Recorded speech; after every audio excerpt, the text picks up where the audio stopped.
ugu horeyn aan ka bilaabo siday tartamayaashu isugu beegan yihiin laakiin waxa iga xasuusina markii horena waan idiin sheegay laba kastoo tartamo halkan yimaada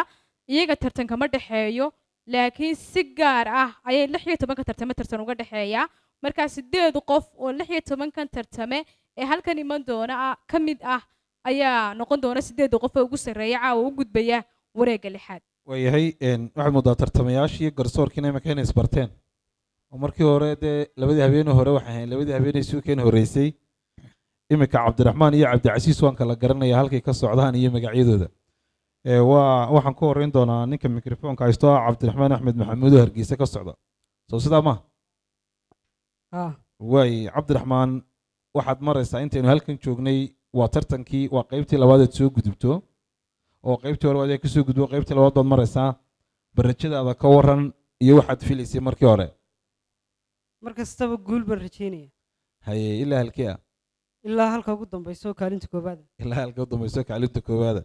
waay kulay rag fara badan iyo hablo naway ka horeeyaan ay hodan ka mid tahay laakiin dhammaantiinba guul baan idiin rajeynayaa hankaaga inaad meel sare gaadhsiisaa waa muhiim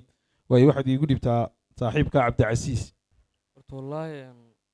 tartanka horta dee kol hadda heerkan soo gaadhaba intaasba wax lagu farxo laakiin rajadu dee qof kasta meeshuu doonay weeyaanoo khayrka ilaahay unbay tegi khayrka ilaahay bay tegi waay aad baad u mahadsan tahay waxaynu iska bilaaban doonaa markaad maqashaan dheedh waqtigu saa isku bilaaba ayaad idinkuna sheekada bilaabi doontaan waxaanu u yeedhi doonaa markaa qoladii qaabilsan waay bilaaba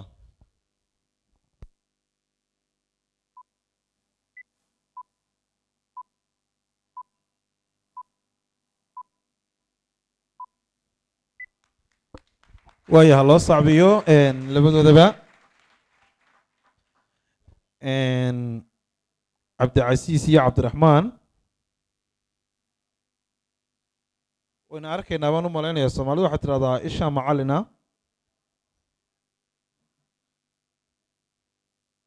dhibcaha ay keeneen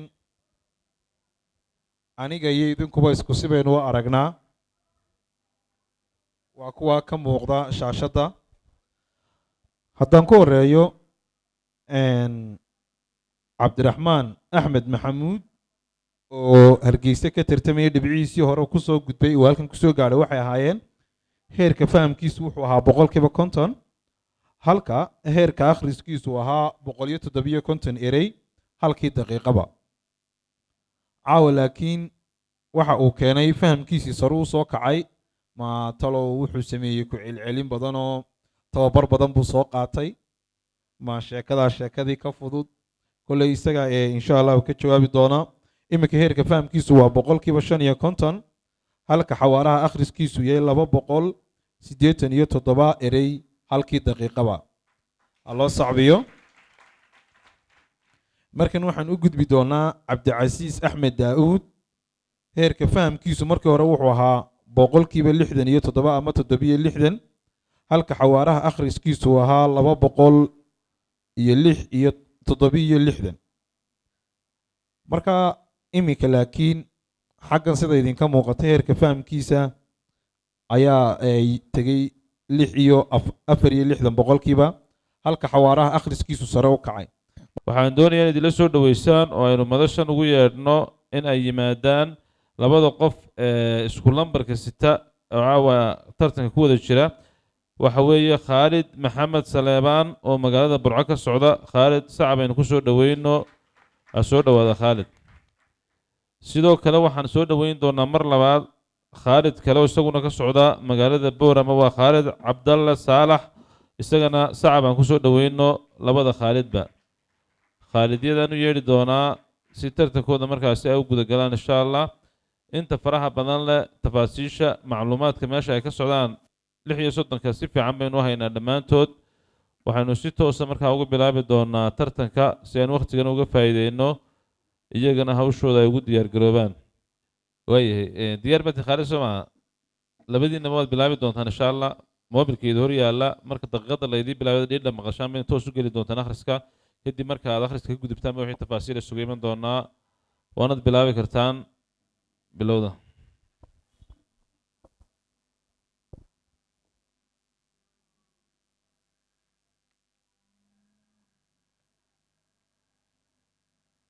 waayahay aadaynu ugu sacabinno laba khaalid baa tartankooda aynu wada ogeyn runtii khaalid maxamed saleebaan oo magaalada burco ka socday markiisii hore fahamkiisu waxau ahaa boqolkiiba 58 caawana sida idin muuqata fahamkiisu waxa weeyaan boqolkiiba 64 xagga xawaarihiisu markii hore ahaa 108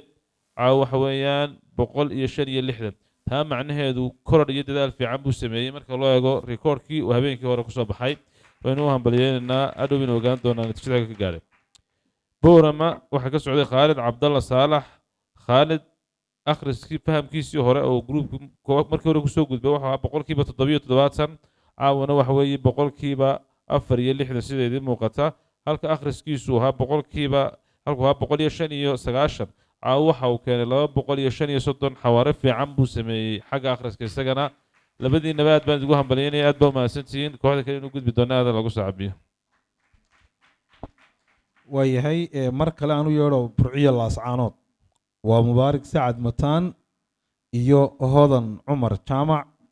labadooda ila soo dhoweeya hodan waa inanta keliya ku jirta 16 qof 15 kale waa wiilal iyadu waa inanta keliya ee ku jirta markaa hodan si gaaraha loogu sacbiyo doctorka laftiisu waa ma hawl yaran isaga laftiisu waa horta laba qof oo kastoo wada taagan macnaheedu maaha inay tartamayaan mikrofonkii haysta talo asalaamu calaykum hodan عليكم السلام ورحمة ka waran barajadaada iyo caawna رجال إن شاء الله مرة بقول ما في ليا كل يسيق قادمة لكن حرجين إنه قوليستو marka waxaad leedahay kaalintiida koowaad baan ku dagaalamaya إن شاء الله دي لهاي inaan dalka ka soo dhaadhicin waay doctorkan u dhibad asalaamu calaykum doctor السلام ورحمة الله bal ka waran adiga laftaada rajadaada دنيو درجة أرتين بقى عوال ليك أنا قدام ماشي وجامني سي haye أسهله haye طلبنا حويان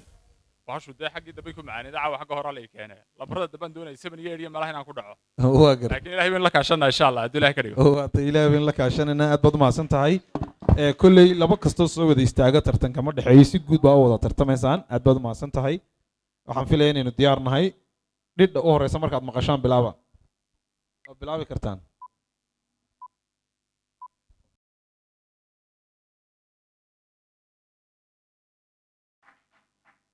aad baa umahadsan tihiin natiijadii markhaati baynu ka wada nahay dhammaanteenba iyo qof kasta iyo inta uu keenay haddaan isbarbardhig ku samayno markii hore hodan waxay haysatay xeerka fahamka boqolkiiba 67 halka xawaaraha akhriskeedu ahaa 659 erey halkii daqiiqaba mubaarak sacad mataan waxa uu haystay boqolkiiba 54 heerka fahamka xagga xawaaraha akhrisku ahaa 288 erey halkii daqiiqaba iminkana waxa uu haystaa boqolkiiba 64 heerka fahamka oo heerka fahamka iminka waxaad moodaa sare u soo kacay xawaaraha speedkana wuxuu haystaa 244 guul baan idiin rajaynayaa waxaan u yeedhi doonaa oo iman doona tartamayaasha iman doona cabdiraxmaan xuseen maxamed oo ka socda magaalada hargeysa cabdiraxmaan aada lagu saabiyaa kusoo dhawaaday stageka waxaan sidoo kale u yeedhi doonaa cabdiraxmaan axmed bare oo isaguna ka socda magaalada gabiiley labadooduba ha soo dhowaadaan taan waad bilaaban kartaan tartanka marka si toosa laydinku bilaabay insha allah oo bilow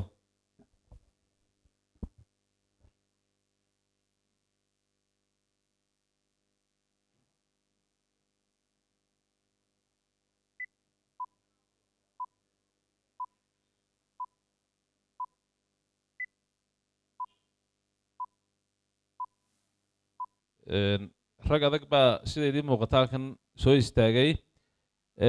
labadoodaba aad baynu ugu sacabinaynaa runtii cabdiraxmaan xuseen maxamed oo ka socday hargeysa iskoorkiisii hore ama fahamkiisii hore waxa uu ahaa 54 boqolkiiba caawana waxa uu soo hooyey inuu keeno 64 boqolkiiba xagga uu markii hore ahaa xawaaraha akhriskiisu daqiiqadiiba 185 caawa waxa uu jaray 376 iskoor aad u fiican buu runtii kan aada loogu sacabiyo ilaa intii tartamaysay caawa aynu taagnay ninka aan filayo inuu ugu iskoor sarreeyo cidda soo socotay ilaahay baa oge waxa weeyaan cabdiraxmaan axmed barre oo ka socda gabiiley runtii konton buu ahaa markii hore fahankiisu caawa fahankiisu waxa uu gaadhay 82% xagga xawaaraha akhriska daqiiqadu markii hore ahaa 409 caawa waxa uu keenay 545 buu keenay aadan loogu sacabiyo سكور runtii fiican buu keenay labadiina waan idin hambalyeynaya fadhiista wali natiijadu caawa meel xasaasi ah soo gaarnay xagga dambe ku kala bixi doona insha Allah geyste iyo laascaanood mar kale u yeeri doonaa waa aadan jaamac ducaale iyo axmed cabdiraxmaan jaamac waa laba tartamo adag way guul baan idin rajeynayaa in maadaama aanu idinka tartan idinka dhaxayn waan iska bilaaban karnaa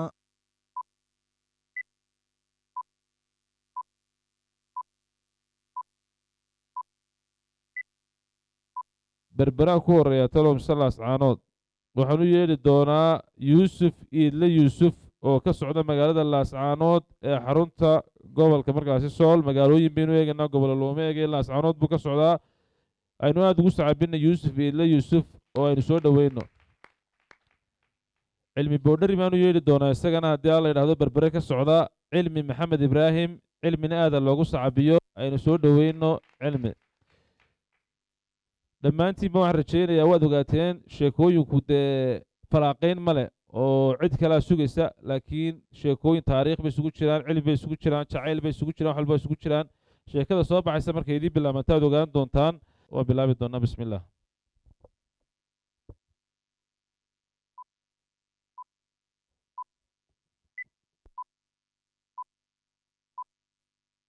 hambalyaynu leenahay mar kale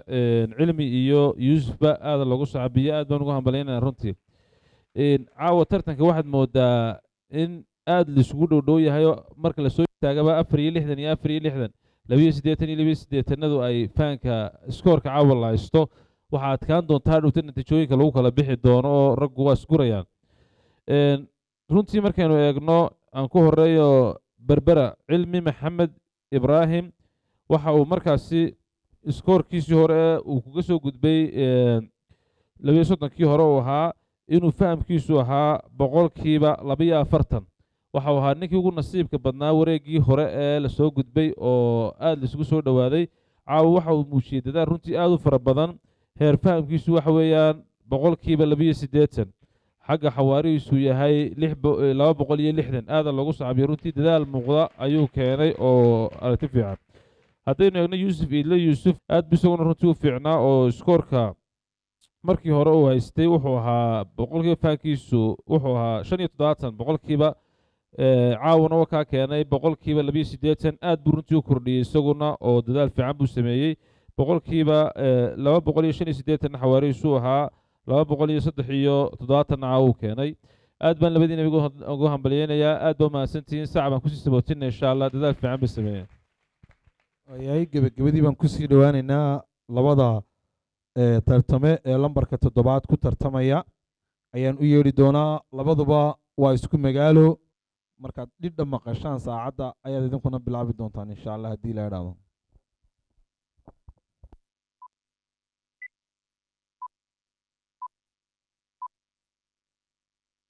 waxaan u malaynayaa inaan faahfaahin fara badan loo baahnayn oo shaashaday ka muuqataa sidiiq aadan maxamed oo magaalada hargeysa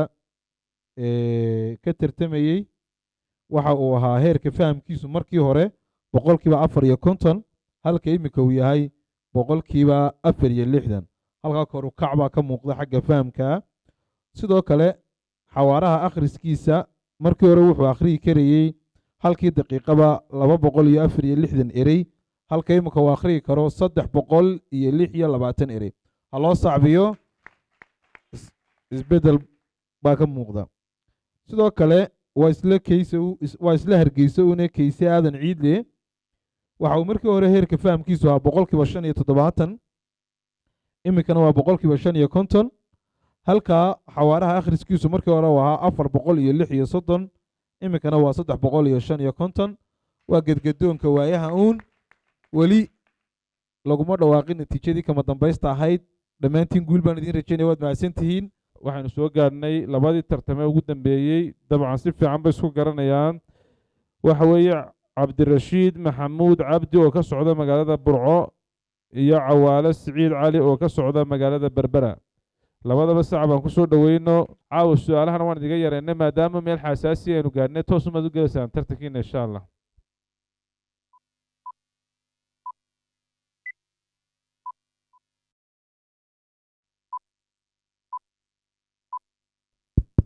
waayahay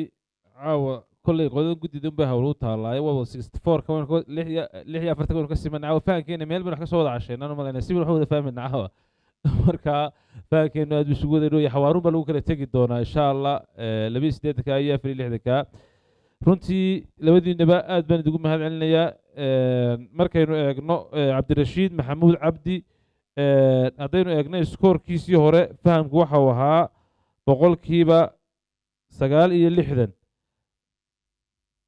caawa laakiin 64 ayuu boqolkiiba uu yahay sidoo kale cawaale siciid isagana wuxuu ahaa habeenkii hore fahamkiisu 69 caawana waxa weeye 64 waa same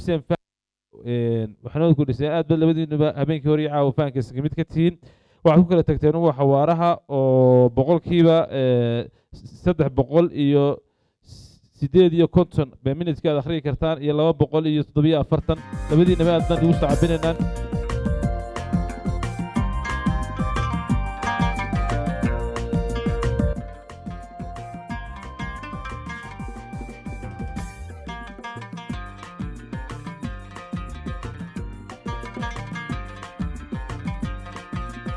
aad baad u mahadsantihiin